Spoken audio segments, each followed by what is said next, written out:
जय श्री कृष्णा। आज भगवद गीता के अध्याय 13 का 16वां श्लोक ध्यान से सुनिए, पूरा सुनिए। वह परमात्मा विभाग रहित एक रूप से आकाश के सदृश परिपूर्ण होने पर भी चराचर संपूर्ण भूतों में विभक्त सा स्थित प्रतीत होता है तथा वह जानने योग्य परमात्मा विष्णु रूप से भूतों को धारण पोषण करने वाला और रुद्र रूप से संहार करने वाला तथा ब्रह्मा रूप से सबको उत्पन्न करने वाला है। कैसे है, क्या अर्थ है इसका, सुनिए, ध्यान से सुनिएगा। इसमें भी दो भाग हैं। विभाग रहित एक रूप से आकाश के सदृश परिपूर्ण होने पर भी चराचर संपूर्ण भूतों में विभक्त सा स्थित प्रतीत होता है। दूसरा, ब्रह्मा विष्णु महेश की तरह ब्रह्मा उत्पन्न करने वाले हैं, विष्णु की तरह पालन करने वाले हैं और शिव की तरह संहार करने वाला। दो पार्ट्स में कर दिया इसको। अब ये विभाग रहित एक रूप से आकाश के सदृश परिपूर्ण होने पर भी चराचर संपूर्ण भूतों में विभक्त सा स्थित प्रतीत होता है। बड़ी अजीब सी चीज है। हम बोलते हैं कि परमात्मा एक है, ईश्वर एक है, पर आपने कितने भगवान बना दिए हैं। भाई सबको ही भगवान कहा जाता है, तो कितने भगवान बना दिए हैं। फिर हम बोल रहे हैं सब में भगवान है, सबके स्वभाव अलग अलग हैं। भाई सब में भगवान है, सबके स्वभाव अलग अलग हैं, सबकी क्रियाएं कार्य अलग अलग हैं। बोला भूतों में विभक्त सा प्रतीत होता है। सब हमें अलग अलग दिख रहे हैं, सभी अलग अलग दिख रहे हैं। भगवान तो है सब में, पर सब में भगवान दिख रहा है, सब अलग अलग दिख रहे हैं। व्यक्ति अलग दिखते हैं, पशु अलग दिखते हैं और पक्षी अलग दिखते हैं। सब भूत हैं, भूत नहीं, जो भूत आत्मा वाले होते हैं वो नहीं, भूत वाले नहीं, प्राणी सारे जितने हैं, पर सब में है ही परमात्मा। जितने भी हैं, चाहे वो पशु हो, पक्षी हो, मनुष्य हो, कोई भी हो, सब में है तो वही है, परमात्मा ही, विभाग रहित। अब एक उदाहरण है, जैसे आकाश एक है, आकाश एक है, कल भी बताया था, कमरे का आकाश अलग और बाहर का आकाश अलग। जैसे महाआकाश भाग रहित घड़ों में पृथक पृथक सदृश प्रतीत होता है। घड़े रख दो, पृथक पृथक सदृश प्रतीत होता है, दृश्य जो अलग अलग दिखाई देता है। वैसे ही परमात्मा सब भूतों में एक रूप से स्थित हुआ भी पृथक पृथक ही दिखता है। कितने घड़े रख दो, अलग अलग ही दिखेगा, ऐसे तो आकाश दिखेगा ना, लेकिन है तो आकाश एक ही। कई बार दिखाते हैं हर घड़ा खाली है, सब में आकाश है, इसमें कम और इसमें ज्यादा, ऐसा है क्या? नहीं, सब में एक सही है। हमने घड़ा यहाँ रखा कमरे में, अब इस घड़े को लेके बाहर रखो या दूसरे कमरे में रख देते हैं, तो आकाश क्या अलग हो गया, कम या ज्यादा हो गया? नहीं, एक ही है, आकाश तो एक ही है। अब जो यहाँ आकाश था या कम हो जाएगा वो कि हमने दूसरे कमरे में रख दिया, आंगन में रख दिया, तो क्या कम हो जाएगा या ज्यादा हो जाएगा? नहीं, वहां पर भी है अलग अलग, पर है एक ही। ऐसे ही हर एक में वो ही परमात्मा है। समझ आई आपको? हर एक में है परमात्मा। कोई कोठरी में रहे, बंगले में रहे, किसी में भी रहे, है तो सबके अंदर वही परमात्मा। अब आ गया होगा समझ में।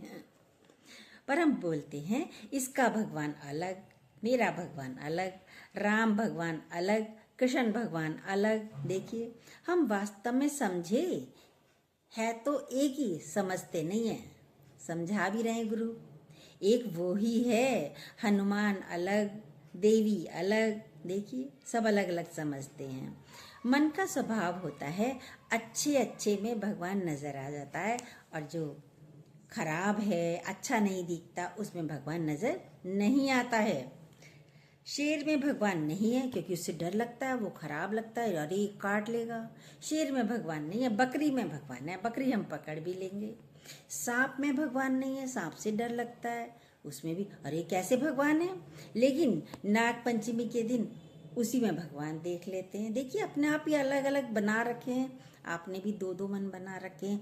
नाग पंचमी पे उसको दूध भी पिलाएंगे, पूजा भी करेंगे, पैसे भी चढ़ाएंगे नाग को। जैसे घड़े में भी भगवान है। अब क्या हो गया, कोई मर गया तो क्या कहते हैं, वो चला गया, वो तो चला गया। अब भगवान चला गया, क्या भगवान चला गया, वो नहीं रहा, यही कहते ना, वो नहीं रहा। तो क्या भगवान भी चला गया? कहाँ जाएगा भगवान, बताइए कहाँ जाएगा? कोई जगह ना तुझसे खाली है, वो तो व्यापक डाली डाली है, वो हर जगह है। आकाश, आकाश में प्रतीत हो रहा है शरीर की वजह से, अलग प्रतीत हो रहा था पर अलग कुछ है नहीं। शरीर की वजह से प्रतीत होता है कि वो चला गया, लेकिन भगवान तो है ही है। 5 तत्वों से बना, मिट्टी मिट्टी में मिल जाती है, आकाश आकाश में मिल जाता है, जल तत्व जल तत्व से मिल जाता है, वायु वायु में मिल जाती है, अग्नि अग्नि में मिल जाती है। अब जैसे रस्सी में सर्प दिखता है तो हम बोलेंगे सायकाल में देखिए, भाई रस्सी में सर्प दिखता है, हम बोलेंगे सायकाल में देखिए। बोलेंगे क्या बोलेंगे, उसी रस्सी को सर्प, सांप है सांप है, यहाँ तो सांप है, ऐसे बोलते ना। कोई बोलेगा भी अरे हमने रस्सी रखी है, वह सांप नहीं है, अरे रस्सी हमने ही रखी है, तब भी आप बोलेंगे नहीं नहीं नहीं सांप है, फिर भी कहते हैं सांप है। पर जैसे ही प्रकाश होता है, टॉर्च डालते हैं, हाँ हाँ सही कह रहे हो, ये रस्सी है, पहचान लिया हमने, सर्प नहीं है। ठीक है, अंधेरा था, सर्प कहीं से आया, बताइए, अंधेरा था। आपका अपना मन का डर ही तो होता है, भरम ही तो होता है। सांप कहीं से आया या प्रकाश होते ही सांप चला गया? बताइए, आप खुद ही बताइए। सर्प तो था ही नहीं, आया कहाँ से और चला कहाँ गया, ये बड़ा आश्चर्य है। हम लोग क्या करते हैं, ये मनुष्य पैदा हुआ, अब ये चल बसा, कहाँ गया, ना आया था ना गया था, मन मानता नहीं है। सर्प था, सर्प था नहीं था, प्रकाश होने से सर्प चला गया, खाली प्रतीति होती है हमें सिर्फ। ये सारी देह जिसकी भी दिख रही है, ये पूरा जगत दिख रहा है, जगत दिखता है, जगत दिखता तो है, अच्छा बुरा दिखता तो है। किसकी वजह से दिखा, हम उसका कारण नहीं खोजते। किसकी वजह से दिख रहा है, बताइए? भगवान की वजह से ही तो दिख रहा है तो भगवान ही। जैसे यदि रस्सी नहीं होती तो सर्प भी नहीं होता, ऐसे ही वो परमात्मा नहीं है तो फिर जगत भी नहीं होता, हम और आप भी नहीं होते। वो मर गया, चला गया, कौन गया कौन आया, है ही एक, एको ब्रह्म द्वितीयानासी, है ही नहीं और दूसरा है ही नहीं, सिर्फ है ही परमात्मा। भगवान कहते मेरा ना होता नाश है, श्री कृष्ण कहते मेरा ना होता नाश है। प्रतीत होता है, शरीर के भाव से हमें बोध होता है तो एक हो जाते हैं। बुद्ध को बोध हुआ, ऐसे ही फिर हम अलग फील नहीं करेंगे। बुद्ध को जब एक बार बोध हो गया तो क्या अलग फील करेंगे हम? अहम ब्रह्मस्मि तत्वमसि, जब आपके अंदर बोध होगा तब आपको लगेगा वो ही है, मैं नहीं हूँ, परमात्मा ही है, मैं नहीं हूँ। हम हैं, बताइए, हम कुछ करने वाले नहीं, चलने वाले नहीं, सुनने वाले नहीं, सब उसकी शक्ति से होता है। सर्प तो था ही नहीं, है ही रस्सी, जगत दिखाई देता है भ्रम के आधार पर। भ्रम और भ्रम में जरा सा ही अंतर है। जब तक अज्ञानता में है तब तक जगदीश नजर नहीं आता, आपको सर्प ही नजर आएगा। जब अज्ञानता है तो सर्प नजर आता है, जगदीश नजर नहीं आता। ज्ञानी को कोई हलचल नहीं होती, कोई उलझन नहीं होती। आपको सब जन्म मृत्यु सब दिखता रहेगा, आपको दिखता है जन्म है मृत्यु है, कौन गया कौन आया। साईं भी एक उंगली दिखाते हैं, उस एकत्व में आने का ही ज्ञान है। साईं एक उंगली दिखाते हैं, सबका मालिक एक है, उस एकत्व में आने का ज्ञान है। एक्टर्स एक्टिंग करते हैं, कभी बहू का रोल निभाते हैं, कभी सास का, कभी बेटी का रोल निभाते हैं। भाई छोटी है तो बेटी का रोल निभाया, बड़ी हुई तो बहू का, और बड़ी हुई तो सास का। है तो वही एक्टर नहीं। अब कोई हीरो है तो वो भी कभी शराबी का निभाता है, कभी कुली का निभाता है, कभी कोई और निभाता है तो एक ही है, तो वो एक्टर ही। प्राण को देख करके पहले क्या करते थे, अभी गुरुजी बता रहे थे, प्राण को देख करके प्राण ही हाथ में आ जाते थे। अरे इतना खतरनाक लगता था, जबकि वो बहुत सज्जन थे, बहुत अच्छे थे, बहुत प्यार करते थे सबको, बहुत केयर करने वाले थे। लेकिन बच्चों को डर लगता था। जैसे कि पहले टाइम पे शक्ति कपूर को देख के लेडीज़ों को, लड़कियों को डर लगता था। देख, लेकिन है तो वो अच्छा, खराब थोड़ी है। उसको तो एक्टिंग मिली है, सिर्फ एक्टिंग की। है तो वो अलग, है तो वो सज्जन। नायक नहीं, खलनायक हूं मैं, देखिए। लेकिन है तो अच्छा व्यक्ति। एक्टिंग है, एक्टिंग की, डायलॉग है, ये सारा रंगमंच है। हम सब इसकी कठपुतली हैं। रंगमंच की तरह अपने अस्तित्व को देखना, सारा समय मिलाने का अभ्यास करना। जानने योग्य केवल कौन है, वो ही है, परमात्मा ही है। दूसरा भाग क्या है, विभक्त। चराचर संपूर्ण भूतों में विभक्त स्थित लगता है। जानने योग्य परमात्मा विष्णु रूप से भूतों को धारण पोषण करने और रुद्र रूप से संहार करने वाला तथा ब्रह्मा रूप से उत्पन्न करने वाला है। ब्रह्मा विष्णु महेश एक ही हैं, त्रिमूर्ति हैं। त्रिमूर्ति देखी होगी आपने, फोटो देखे होंगे तीनों के एक साथ त्रिमूर्ति के। नक्शे सबके अलग अलग हैं, फोटो को देखो त्रिमूर्ति का तो चेहरे अलग अलग हैं, पर है तो एक ही। शक्ति भी एक ही है। ब्रह्मा उत्पन्न करता है। हमारे हिंदू मैथोलॉजी में बोलते हैं ब्रह्मा जी ने सृष्टि को उत्पन्न किया, विष्णु भगवान ने पालना की। पालन वो ही कर रहे हैं विष्णु भगवान, और संहार करता शिव हैं। हम इन तीनों को अलग अलग बना देते हैं। ब्रह्मा कोई अलग है जो पैदा करता है, विष्णु कोई अलग है जो पालना करता है, और शिव कोई अलग है जो संहार करते हैं। विष्णु भगवान को शेषनाग पर लिटा दिया कि ये पालना करते हैं। शिव जी अलग हैं जो संहार कर रहे हैं। हम तो विष्णु को मानते हैं। कोई क्या कहता है, हम तो विष्णु को मानते हैं, कोई कहेगा हम तो शिव को मानते हैं। देखिए, जाकर जल चढ़ाते हैं शिव भोले भंडारी पे, भोलेनाथ पर।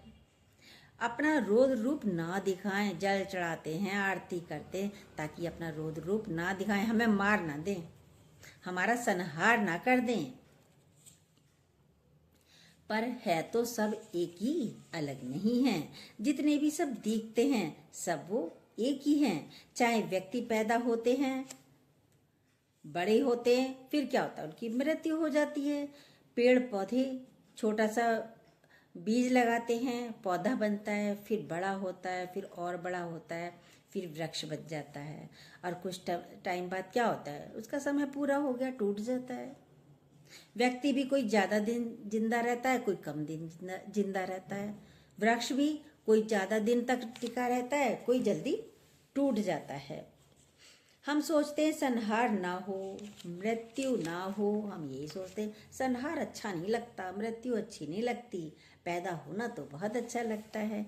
इम्पॉसिबल, तीनों चीज होनी है। आए हैं तो जाएंगे, राजा रंग फकीर। पालना भी हो रही है, सब होगा, क्योंकि वो कर रहा है, सब कुछ वो कर रहा है।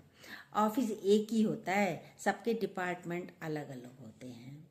ऐसे ही परमात्मा एक ही है, विभाग अलग अलग हैं, सबके कार्य अलग अलग हैं, उसके हिसाब से कार्य चलते रहते हैं। सूक्ष्म रहता है, सूक्ष्म भगवान का बताया सूक्ष्म रहता है। उस सूक्ष्मता को जानना, उस परमात्मा को हमें फील करना है। कौन आया कौन गया, उस सत्ता को हमें बार बार अपने सामने रखना है। मैं कहीं आता नहीं, मैं कहीं जाता नहीं। दादा भगवान कहते थे, मैं आता नहीं, मैं जाता नहीं, मैं तो हूँ ही हूँ। मृत्यु घटित होती है, प्रतीत होती है, होती नहीं है, प्रतीत होती है। हमारे प्रिय जाते हैं तो हमें रोना आता है, हम उसी रूप में देखना चाहते हैं। अब वो चला गया लेकिन हम उसको उसी रूप में देखना चाहते हैं, पर उस शक्ति को नहीं जानते। शक्ति तो है ही हमारे इर्द गिर्द, शक्ति तो वही है। अब समुद्र का पानी ले लिया है गिलास भर के, तो क्या कम हो गया? वही पानी है। अब उसी में डाल दिया तो क्या बढ़ गया? कहीं और चला गया? समुद्र में ही चला गया। हम कहते हैं हस्ती भांति प्रिय बताते हैं। हस्ती है, भांति भासता है, प्रिय प्रिय मतलब प्रिय लगता है, अच्छा लगता है। हस्ती है, भांति भासता है, और प्रिय आपका कोई बहुत प्रिय है। आपने फोटो लगा दिया, कोई आके उस फोटो का अपमान करे, गाली दे दे, तोड़ दे, तो आपको अच्छा नहीं लगता, बुरा लगता है, क्योंकि वो प्रिय भी है, मतलब वो गया नहीं है ही है ना। ये आत्मा के गुण हैं। मतलब रस्सी है, सर्प को अंदर से हटा दें। हमने माना ये मेरा पति है, ये मेरा बेटा है। कहाँ से पति है, कहाँ से बेटा है, कहाँ से अच्छा है और कहाँ से बुरा है। बल्ब में करंट तो वही है। आपको कम लाइट अच्छी लग रही है तो आप छोटा बल्ब लगाते हो, ज़्यादा लाइट अच्छी लग रही है तो आप बड़ा बल्ब लगा लेते हो। क्या हानि क्या लाभ? जब हम एकाकार हो जाते हैं तो क्या दुख और क्या सुख, क्या कम और क्या ज़्यादा, कोई चिंता नहीं, कोई परेशानी नहीं। भ्रम को हमें ही हटाना है। ये ज्ञान का प्रकाश अपने भीतर हमें ही लाना है। लाइट हमें ही ऑन करनी है। अंतःकरण में ज्ञान की ज्योति जला कर देख, सारी रस्सी सर्प सब गायब हो जाएंगे। बड़ा आश्चर्य है, पहेली है, मुश्किल से समझ आता है लेकिन आ जाती है जब ध्यान से सुनते हैं। हिंदू मैथोलॉजी हमारा दर्शन शास्त्र बोलता है ही नहीं। छोटा बच्चा पैदा होता है तो नाचेंगे, छठी मनाते हैं, छठी करते हैं उसकी। अगर बीमार हुआ तो दुखी होते हैं, चला गया, मर गया तो दुखी होते हैं। पर ज्ञानी उस स्थिति में आ जाता है, एक रस अवस्था में ज्ञानी रहता है। ज्ञानी की एक रस अवस्था होती है, ना खुशी ना गम, ना कोई आया ना कोई गया। गुरुजी बोलते थे आए तो वेलकम और गए तो थैंक यू भगवान जी, तुम्हारी मर्जी, जैसी तुम्हारी इच्छा। आप सच मानते हैं आज इसका बर्थडे है और आज इसका बर्थडे, फिर बर्थडे मनाते क्योंकि सच मानते हैं। तो आज बर्थडे है तो कल को डेथ डे भी मनाते हैं। भाई आज क्या है, आज चले गए हैं तो आज अरष्टी है, आज 13वीं है, आज बरसी है, ये भी करते हैं। ज्ञानी शांत रहता है, स्थिर रहता है। सांप है काट लेगा, चिंता हो रही है, अपमान से दूर भागते हैं, अपमान ना हो जाए मेरा, दूर भागते हैं, ना दूर ना नजदीक, स्थिर चित्त शांत अवस्था, ये ज्ञानी की है। अपने को इस अभ्यास से अपने को इस स्थिति में लाना है। थोड़ा सा समझने में उलझन होती है क्योंकि सारी जिंदगी अंधकार में जिए हम, अंधकार ही रहा है, अज्ञानता ही रही है, भ्रम हटता ही नहीं, तो भ्रम कैसे दिखे। एक ही चीज रहेगी, या तो रस्सी रहेगी या सर्प रहेगा। गुरु आपका बहुत अच्छा मित्र है। ये संसार नहीं है, जगत है ही नहीं, मैं हूं नहीं, सब दिख रहा है, खेल है परमात्मा का, खेल है, परमात्मा ने बनाया है। अच्छा आप बोलते तो हैं भाई, तो ठीक है परमात्मा ने बनाया, पर अंदर वाला तो मानता नहीं। भाई चलो ठीक है, खेल है, खेलते हैं, पर अंदर वाला मानता नहीं क्योंकि जानता नहीं। ये हमें अपने अंदर स्वयं की जागृति चाहिए, ये स्वयं के ऊपर कृपा है। ज्ञानी के अंदर हलचल नहीं होती। आश्चर्य है, 6 फुट का दिखता तो है, अरे है तो सही पर उसमें है भगवान। 6 फुट का है, छोटा सा था, बड़ा हो गया और 6 फुट का हो गया। कैसा होता चले जाते हैं, कैसे स्वस्थ रहते हैं, कैसे बीमार हो जाता है। सब छोड़ दीजिए, इस भ्रम को हमें ही हटाना है। चींटी से हाथी तक, हे अर्जुन मैं ही हूँ, कृष्ण भगवान कहते हैं, और कोई दूसरा नहीं है। हम बोलते हैं कण कण में भगवान है, कण कण यानी अलग अलग हो गया, लेकिन यहाँ कृष्ण भगवान बोल रहे हैं है ही भगवान। कण कण बोल के भी आप अलग अलग कर देते हो। अरे है ही भगवान, उसके सिवा इस संसार में जगत में कुछ और है ही नहीं। बुद्ध को यही बोध हुआ था और हमें भी कृष्ण भगवान यही बोध डेली करा रहे हैं। हुआ या नहीं, लेकिन नहीं भी हुआ तो हो जाएगा, सुनते सुनते बोध हो जाएगा। और जब बोध हो जाता है तो हमारी अज्ञानता हट जाएगी और हमारा अंधकार भी हट जाएगा। जय श्री कृष्णा। जो न्यू हो प्लीज़ सब्सक्राइब कीजिएगा, बेल को दोबारा प्रेस जरूर कीजिएगा, अपने लाइक कमेंट जरूर दीजिएगा।